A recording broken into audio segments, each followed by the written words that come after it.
যদি কেউ কাউকে একটি নির্দিষ্ট পরিমাণ অর্থ পরিশোধের জন্য চেক দেয় কিন্তু উক্ত অ্যাকাউন্টে সেই পরিমাণ অর্থ না থাকার কারণে কিংবা ইচ্ছাকৃতভাবে লেনদেন স্থগিত করার কারণে ব্যাংক চেকটি ফেরত প্রদান করে, তাহলে যে ব্যক্তি চেক প্রদান করেছেন তিনি একটি অপরাধ সংগঠন করেছেন বলে গণ্য হবে। তার জন্য কি আপনি সরাসরি মামলা করতে পারবেন? উত্তর হচ্ছে না। তার জন্য আপনাকে পালন করতে হবে আবশ্যকীয় কিছু শর্তসমূহ। প্রথম শর্ত, চেকটি ব্যাংকে উপস্থাপন করতে হবে। চেকটি ইস্যু করার তারিখ থেকে পরবর্তী 6 মাসের মধ্যে কিংবা চেকে বর্ণিত তারিখের মধ্যে সংশ্লিষ্ট ব্যাংকে নগদায়নের জন্য উপস্থাপন করতে হবে। ব্যাংক চেকটি ফেরত দিলে একটি ডিজনার স্লিপ দিবে, যেখানে চেকটি কেন রিজেক্ট করা হয়েছে তার কারণ উল্লেখ থাকবে। দ্বিতীয় শর্ত, লিগ্যাল নোটিশ পাঠাতে হবে। চেকটি ডিজনার হওয়ার তারিখ থেকে পরবর্তী 30 দিনের মধ্যে উক্ত ব্যক্তি বরাবর একটি লিগ্যাল নোটিশ পাঠাতে হবে। এই নোটিশের প্রধান উদ্দেশ্য হলো দেনাদারকে টাকা পরিশোধের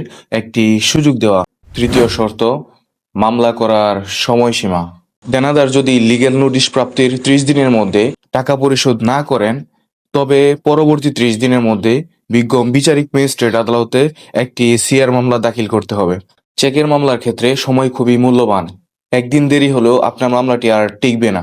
ভিডিওটি ভালো লাগলে শেয়ার করে সবাইকে সচেতন হওয়ার সুযোগ করে দিবেন। ধন্যবাদ।